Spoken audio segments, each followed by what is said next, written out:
Now, with that being said, let's get into why is asset tracking so important. And I'm going to turn it to Darryl and say, Darryl, give some perspective of what's going on in today's IT environment and why this criticality. Yeah, certainly with the growth of the number of IT assets being put into place in corporations, organizations around the world, putting a solution in place, a system in place to track those assets can provide many benefits.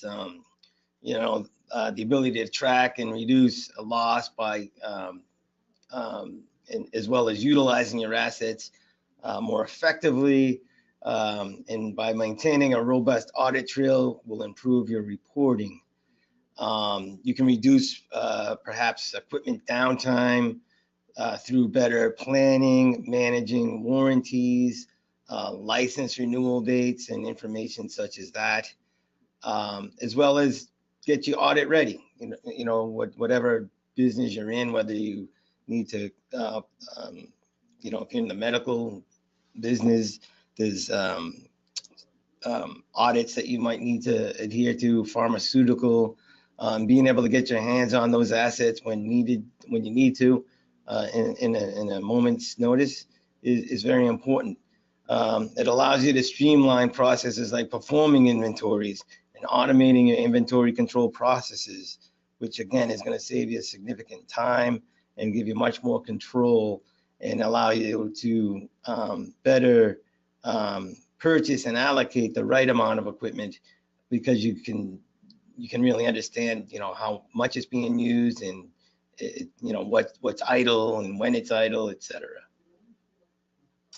Yeah, absolutely. And I'm going to actually just emphasize that audit readiness and how that can be interpreted on a number of different levels. If you're in the role of a government contracting, audit readiness not only means you need to be able to communicate the record keeping of the assets you have on behalf of the government back to the government, that kind of audit readiness. It could be a contract audit readiness so that you're adhering to the contract terms and conditions.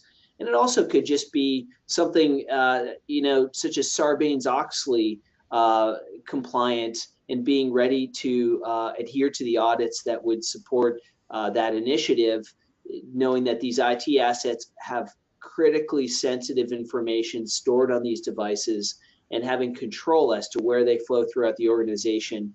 And ultimately, this technology really does come down to those moments where people say, where is that item? And how do I find it as fast as possible without sending out an army of people to go find this item and spending many, many man hours to find these assets that are scattered throughout an organization?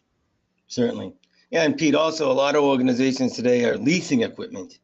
So, you probably have bigger burden to maintain and understand an item's whereabouts when you don't actually own it than when you do own it. So, that's another possibility why you might want to look into a solution that can help you really keep your hand on where those items are. Right.